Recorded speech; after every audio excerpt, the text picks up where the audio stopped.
Os relatos sobre meus antepassados maternos são escassos, porque minha mãe Rosa, quando eu estava com 2 anos e pouco, e minha irmã Esther ainda não havia completado 5, optou por ficar com sua nova paixão, o líder comunista do Vale, então asilado em Montevidéu.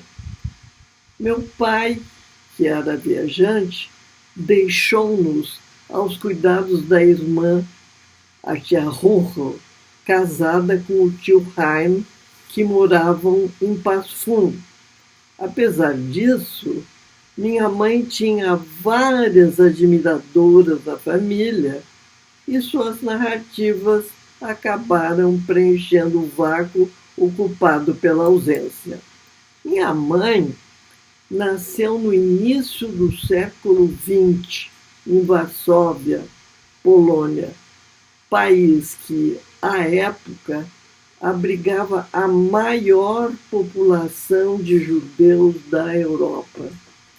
Em Varsóvia, a cultura judaica florescia, com muitas escolas, periódicos, teatros, várias facções religiosas, com suas respectivas sinagogas, mas a situação dos judeus começou a periclitar sob o domínio do Império Russo, que foi de 1795 a 1918. Uma onda de pogroms eclodiu entre os anos de 1903 a 1906. Minha mãe vinha de uma família desestruturada. O pai abandonou essa família. Eu nem sei o nome de meu avô materno. E a mãe, então, teve que sustentar os 3 filhos. A irmã mais velha, que veio a ser a minha tia Ida, e que eu só fui conhecer quando estava com 18 anos, e reencontrei também minha mãe, quando eu estava com 18 anos, em Buenos Aires. E então ela teve que criar, não é, todos esses 3 filhos, ainda mais o irmão caçula, que eu nunca conheci. Apesar de tal situação, minha mãe era uma devoradora de livros. Quando eram adolescentes, ela e a minha irmã Ida, ela e a minha tia futura, né, e tia Ida, resolveram fugir para Berlim. O sonho da minha mãe era tornar-se atriz do recém-criado cinema mudo. E o ídolo da minha mãe era a atriz polonesa Pola Negri. E até então ela realizou esse sonho dela, conseguiu uma ponta num filme atuando como garçonete. Foi a única proeza dela. Nesse ínterim, a minha irmã nesse ínterim, a minha futura tia Ida, que era irmã da Rosa, se namorou de um líder sindical, condutor de bonde. Ele vem a ser o meu futuro tio Carlos Naftal, porque casou com a tia Ida. Esse tio Carlos Naftal eu também só vim a conhecer quando estava com 18 anos, quando fiz a visita a Buenos Aires. As 2 irmãs, então, em Berlim, passaram a militar no movimento de esquerda. À época, esse movimento era liderado pela Segunda Internacional. Existe até uma narrativa em que minha mãe mudou seu nome, eu nem sei qual era o nome mesmo primitivo dela. Ela mudou para Rosa, em homenagem a Rosa Luxemburgo. O fato é que a Rosa e a Ida não conseguiam trabalho e isso as levou ao desespero, a tal ponto que, no mísero quartinho alugado lá em Berlim, elas fecharam bem as janelas, abriram o bico de gás e se deitaram, esperando que a morte as liberasse da fome. O tempo foi passando e nada. A locadora havia cortado o fornecimento por falta de pagamento das inquilinas. Resultado, elas decidiram incorporar-se à leva de imigrantes judeus para o Brasil. Aí a minha mãe acabou se estabelecendo em Porto Alegre e passou a fazer parte do grupo de judeus de esquerda que se reuniam para debater as questões políticas e as formas de atuação. Foi então nesse grupo que meu pai a conheceu e por ela se apaixonou. Ela era muito bonita. Pediu-a em casamento. Minha mãe não estava tão apaixonada, mas queria sair da miséria e aceitou. A primeira filha, Esther, nasceu no dia 28 de setembro de 1926. O comentário dizia, que a Esther nasceu com raquitismo em virtude dos anos de privação alimentar da mãe Rosa. Contextualizando o período, o ano em que eu nasci, 1929, foi o ano da Grande Depressão. A falsa prosperidade dos Estados Unidos, que alimentou aquelas aplicações enlouquecidas das ações e a produção desenfreada de bens de consumo, sem que tivesse havido aumento nos salários dos trabalhadores, provocou a explosão da bolha, gerando um desemprego em escala gigantesca. O país mais atingido foi a Alemanha, com 44% de desempregados.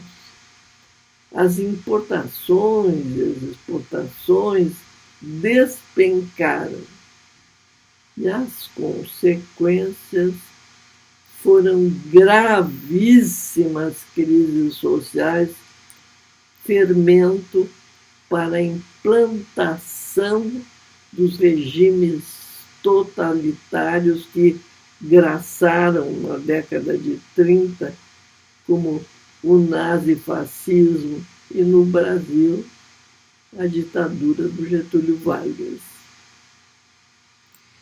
Desde 1910, as oligarquias do café de São Paulo e Minas Gerais garantiam o revezamento combinado na presidência da República por meio do controle fraudulento do resultado eleitoral. Em 1930, São Paulo, na presidência, descumpriu o trato e, ao invés de indicar um candidato mineiro, tornou a indicar o candidato paulista, o Júlio Prestes. Então, Minas Gerais aliou-se à Paraíba e ao Rio Grande do Sul, formando a Aliança Liberal, e lançou como candidato a presidente Getúlio Vargas e como vice João Pessoa. Mesmo assim, Júlio Prestes saiu vencedor, mas o Getúlio alegou fraude. Nesse ínterim, o João Pessoa foi assassinado, o que apressou o desencadear da Revolução. Em 1º de novembro de 1930, Getúlio Vargas tomou posse da presidência no Palácio do Catete, no Rio de Janeiro.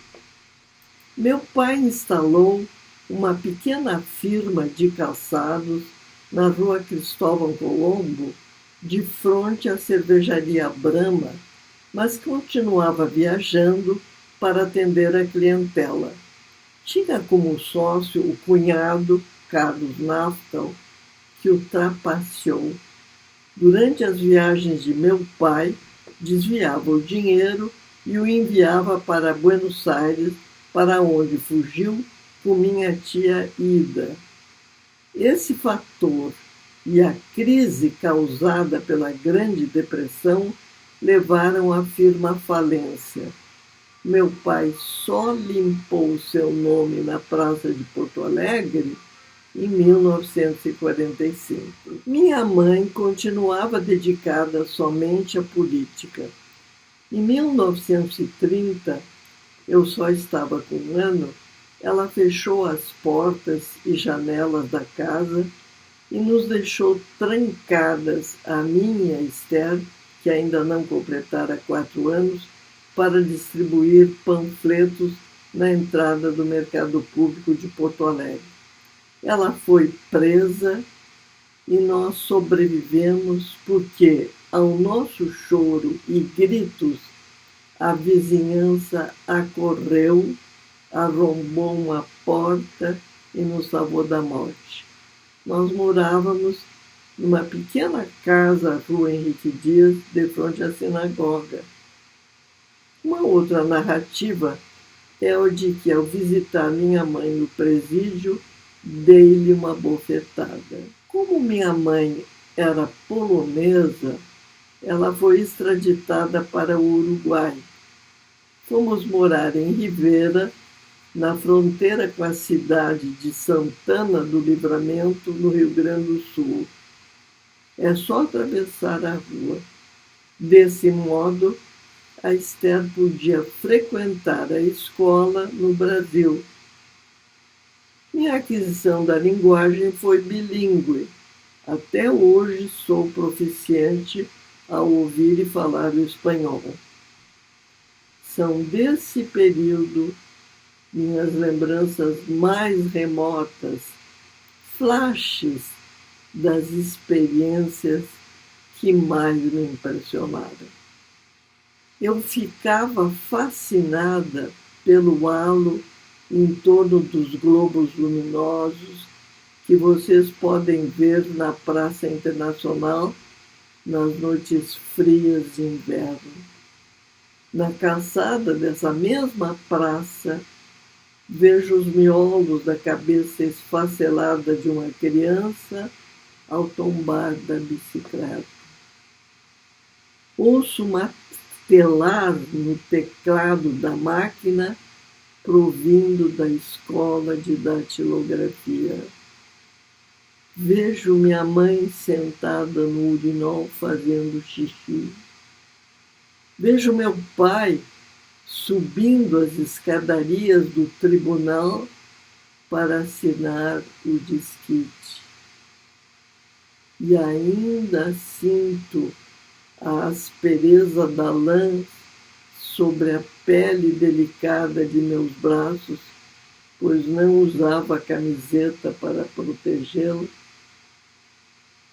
O choro me recusando a vesti-la e a primeira surra de cinta de meu pai. Esse foi o final do segundo episódio sobre os meus antepassados maternos. O próximo episódio vai ser sobre a minha infância em Passo Fundo. Muito obrigada.